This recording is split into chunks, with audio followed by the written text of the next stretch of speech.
C'est essentiellement des bonnes pratiques dont on va parler aujourd'hui et de prévention et d'anticipation, parce qu'on pourrait dire qu'un établissement de santé, un établissement sûr, c'est pas forcément un établissement qui n'a pas d'accident, de coupure électrique, d'accident de quelque sorte que ce soit. C'est surtout un établissement qui a mis en œuvre un système de prévention efficace de manière à traiter l'incident ou l'accident de manière raisonnée.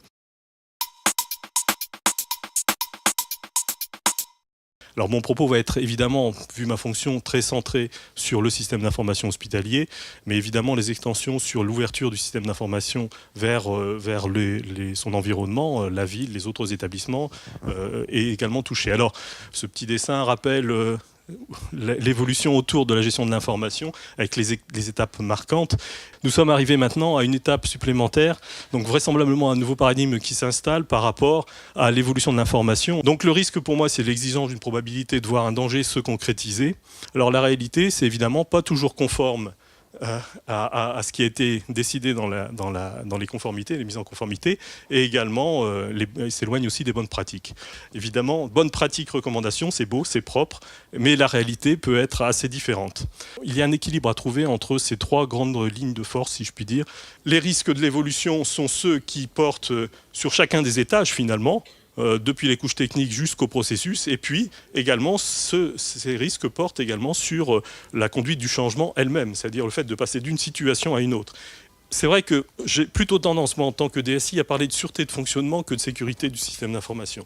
Sûreté de fonctionnement avec cette définition qui est la propriété que peut présenter un système et qui définit la confiance qui doit être justifiée vis-à-vis des utilisateurs dans l'utilisation de ce système. Puisqu'il n'est pas possible de tout contrôler, de tout verrouiller. Et là, on reverra peut-être dans ces impacts entre la conformité et les usages que parfois, on peut avoir des conformités qui s'opposent aux usages. Et finalement, on ne peut pas les mettre en œuvre parce qu'on génère à ce moment-là un autre risque qui est, lui, un risque porté auprès du patient et non pas un risque de divulgation intrinsèque de l'information. La conformité éloigne du risque. Normalement, elle est établie pour ça. La bonne pratique, elle est décalée par rapport à la conformité. C'est pour ça que je parle de schéma logique. C'est-à-dire que plus on va avancer dans la bonne pratique, dans l'application de la bonne pratique, et plus la définition elle-même de la bonne pratique va évoluer, plus on va se rapprocher de la conformité. Et puis, il y a l'usage. Alors, bon, on verra qu'il peut y avoir des changements de représentation de ce modèle, mais l'usage lui-même, qui est la réalité, et ce qui nous fait prendre réellement le risque, c'est en général ce qui est le plus proche du risque. Mais ce n'est pas toujours vrai. Il peut y avoir des variantes où la bonne pratique est plus avancée que la conformité. Alors ça veut simplement dire que dans l'évolution de la conception de la conformité, il y a un décalage qu'il va falloir rattraper. Et puis l'usage, lui, essaie toujours de se rapprocher des bonnes pratiques. Alors, en guise de conclusion, voilà la formule que l'on vous proposait. Un esprit sain dans des corps techniques, est-il précisé, sain. Ce qui veut dire que l'esprit sain, on vient de le voir, ce sont les structures, les actes, les identités et les nomenclatures, avoir toujours présent à l'esprit ces quatre piliers du langage commun au sein du système d'information. Et puis les corps techniques, sains, avec un S, pour pouvoir arriver à couvrir l'ensemble des concepts à envisager. Sécuriser, évidemment, c'est le plus important. Politique de sécurité, je rappelle que l'objectif de la politique de sécurité, c'est de créer de la confiance au sein de l'établissement, au sein de la gestion de l'information, que ces systèmes d'information soient accessibles, rendre l'information suffisamment accessible, immédiat, la question des performances pour que l'information et l'accès à l'information soient bien utilisés, normalisé de façon à favoriser les échanges, là c'est une forme de réponse à la complexité, et puis enfin stable de façon à savoir gérer et amortir le changement. On va constater qu'on ne peut pas tout faire dans les établissements, avoir recours à du service, que ce soit du service d'hébergement, que ce soit de l'infogérance, que ce soit du service de conseil, d'audit, et ça porte sur l'exploitation. C'est-à-dire qu'on va pas changer le modèle, on va de moins en moins investir financièrement et de plus en plus acheter des prestations, acheter du service. On a fait une expérimentation nationale qui a débuté il y a un peu plus de 4 ans maintenant sur différents établissements de santé et qui permettait donc C'était un des objectifs de faire une cartographie de l'état de l'art, de la santé, de la sécurité et de la maîtrise des systèmes d'information de santé. Suivant, je dirais, l'évolution de la maturité de l'ANSSI en termes de conseils, en octobre 2012, son président a tout simplement essayé d'éditer un guide des bonnes pratiques de base, qui sont les 40 règles d'hygiène d'un système d'information. Il est bien évident que ces règles de bonnes pratiques relèvent tout simplement que du bon sens. Il y a des techniques, il y a des façons, il y a des constats qui sont faits, mais il y a un problème, c'est la gouvernance, c'est-à-dire le pilotage de l'évolution du système d'information. Ce n'est pas simplement un problème de technique, ou de pare-feu, de solutions technologiques mises en œuvre, bien sûr il en faut, mais c'est aussi d'abord une prise de conscience, d'abord au plus haut niveau d'établissement, puisqu'il faut rappeler à chaque chef d'établissement qu'il est la seule personne nominativement, juridiquement responsable. Connaître parfaitement son système d'information, c'est se donner la possibilité de le maîtriser. L'analyse de risque, c'est tout simplement une capacité de maîtrise. On ne maîtrise que ce que l'on connaît. Alors comment connaît-on parfaitement un système d'information hyper complexe comme un système d'information clinique ? C'est impossible. C'est impossible, sauf si vous avez la possibilité de mettre en commun toutes les connaissances, les pratiques, ce qui a été fait, les interfaces justement qui permettent d'échanger les données entre les différentes briques d'information clinique et ainsi de suite. Je vais vous montrer en fait, bien entendu, un certain nombre d'illustrations sur ces 13 règles de base qui sont tellement simples à appliquer une fois que l'on sait quels sont les écarts à maîtriser. En permanence, votre système est modifié, il y a de nouvelles briques, il faut monter des versions, il faut rajouter ceci, rajouter cela. Les incidents, c'est pas forcément les attaques externes, c'est 90% c'est en interne. 20% des mesures adéquates de base vont vous prévenir quasiment, je dirais, la majeure partie des problèmes. Encore faut-il avoir une politique de sécurité, encore faut-il avoir une charte d'utilisation du système, encore faut-il l'avoir su la présenter, la faire accepter et sensibiliser tous les acteurs. Le risque métier est peut-être, je dirais, le plus difficile à apprécier, mais qui est malgré tout facile dans certains cas à isoler. La première chose que l'on fait quand on fait un état des lieux dans un hôpital, c'est tout simplement de faire la classification des applications qui sont utilisées. Ne pas savoir, c'est toujours très confortable. C'est la faute à qui ? C'est pas la même version du logiciel sur le post X et sur le post Y. Qui est responsable de l'homogénéité des versions sur le déploiement des postes. Donc là, on a des risques métiers qui sont très très forts et sur lesquels on a un vrai risque qui est directement lié aux patients. Donc sur les 3 familles de mesures d'appréciation des risques et les 3 exigences absolues, vous pouvez regarder que, on va dire, on n'est pas encore dans un monde parfait et que, encore une fois, on ne maîtrise que ce que l'on connaît et pour pouvoir le connaître, il faut faire des audits permanent, pas simplement un audit ponctuel, mais savoir en permanence, savoir si le niveau de risque auquel vous êtes soumis est acceptable. Améliorer par le fond, je dirais, la sécurité globale du système d'information en santé, c'est bien sensibiliser, apporter des expériences, échanger, écouter, partager, et je pense que c'est bien là le fondement de ce type de rencontre.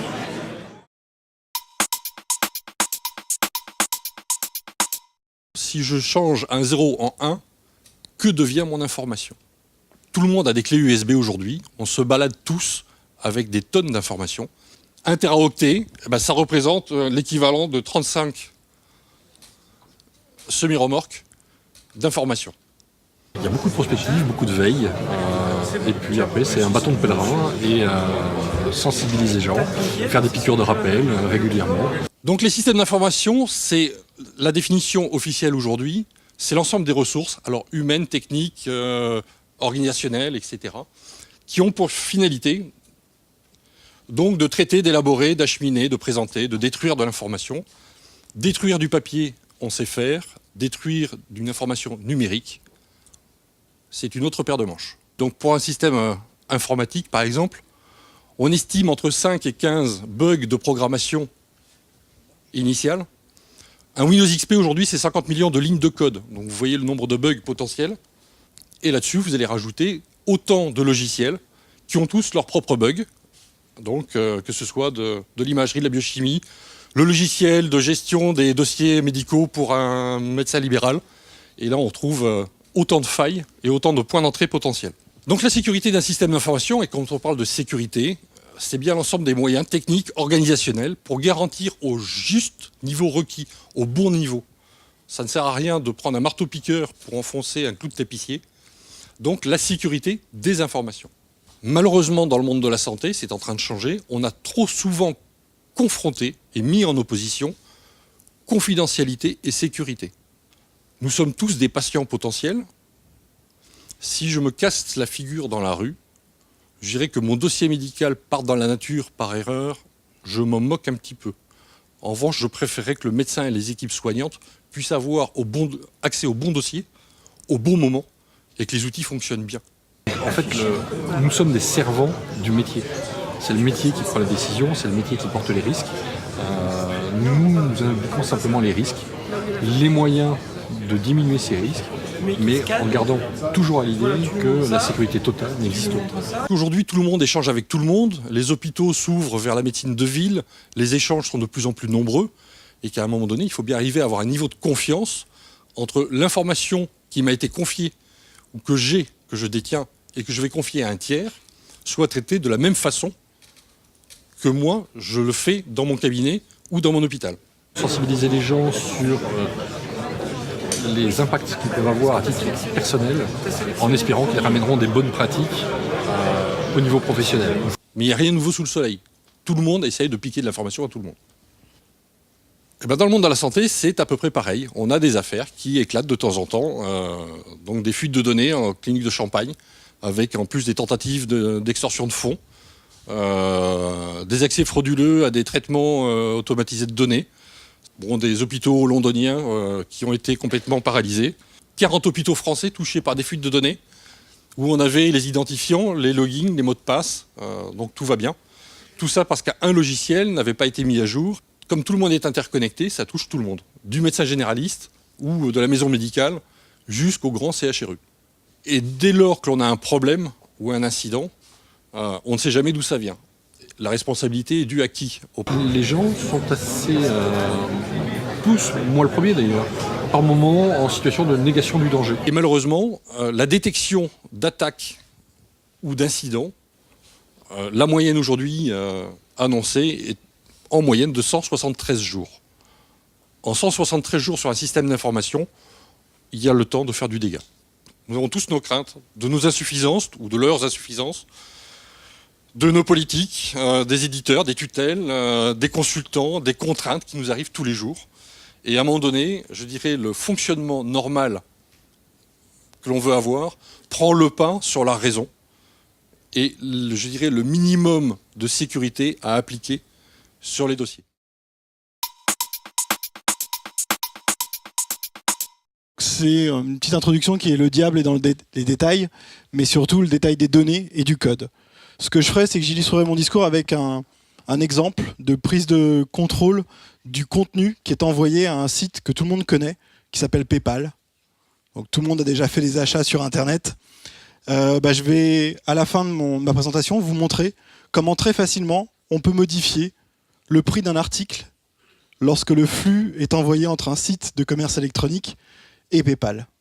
Parler un petit peu de la problématique de sécurité autour des données, au sens large du terme, et autour de la notion du collaborateur et la façon dont les collaborateurs dans le milieu hospitalier peuvent interagir avec les données du réseau. On parlait beaucoup d'erreurs, de bugs.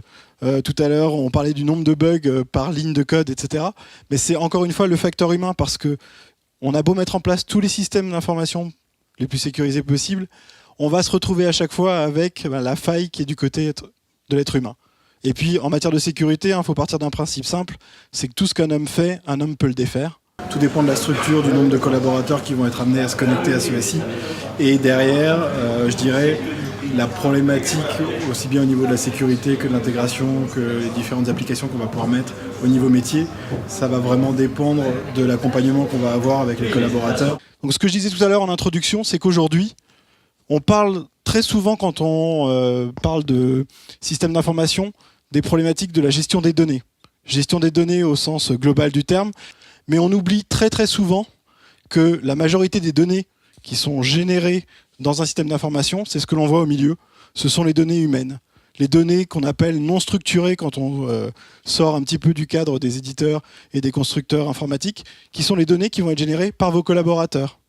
Et on oublie très très souvent que toute cette information-là, eh bien, n'importe qui peut partir avec une clé USB, comme on l'a vu, et partir avec l'ensemble de ces informations et faire fuir ces données n'importe où. Pour leur faire prendre conscience de ce qu'ils manipulent, de l'ensemble des données qui sont stockées sur les différents serveurs du système d'information et de leur permettre de comprendre la criticité de l'information qui est stockée à l'intérieur de ces données et qu'ils prennent conscience qu'un mot de passe, ça ne se diffuse pas, ça ne se stocke pas sur un post-it. Cette problématique-là, elle est d'autant plus importante que ce sont ces données-là, les données qui sont générées par les êtres humains, qui croît de façon exponentielle d'année en année. Et cette information-là, il faut pouvoir la manager, il faut pouvoir la maîtriser. Le but, c'est vraiment de vous faire prendre conscience que la problématique réelle, elle est sur la donnée que les utilisateurs vont générer au quotidien. Plus on accompagne les collaborateurs au quotidien et plus on leur fait prendre conscience de la problématique, de la criticité de la donnée, moins on aura de problématiques de sécurité au global. Donc les risques en tant que tels, je les ai déjà illustrés. Quels sont-ils? La fuite d'informations confidentielles. Les données patients, ce sont des informations confidentielles. Il faut que je m'assure que je maîtrise et que je contrôle l'ensemble de ces éléments. L'usurpation d'identité. On parlait de la problématique des mots de passe et des différents éléments associés à ces mots de passe, les logins, etc. Mes mots de passe personnels, depuis quelques temps, ce qui n'était pas le cas auparavant, mais j'ai un mot de passe différent pour chacun des sites sur lesquels je me connecte. Déjà, c'est un premier niveau de protection. Deuxième niveau de protection, ça c'est un historique de ma carrière dans le monde de la sécu et de l'infrastructure. C'est que j'ai des mots de passe complexes avec des majuscules, des minuscules, des chiffres et des signes. Donc l'objectif étant de ne pas permettre à des moteurs de recherche de mots de passe de tomber sur le mot de passe directement, de prendre plus de temps. Faites attention à tous ces éléments-là parce que réellement, ces informations-là, elles sont accessibles à n'importe qui ensuite sur Internet.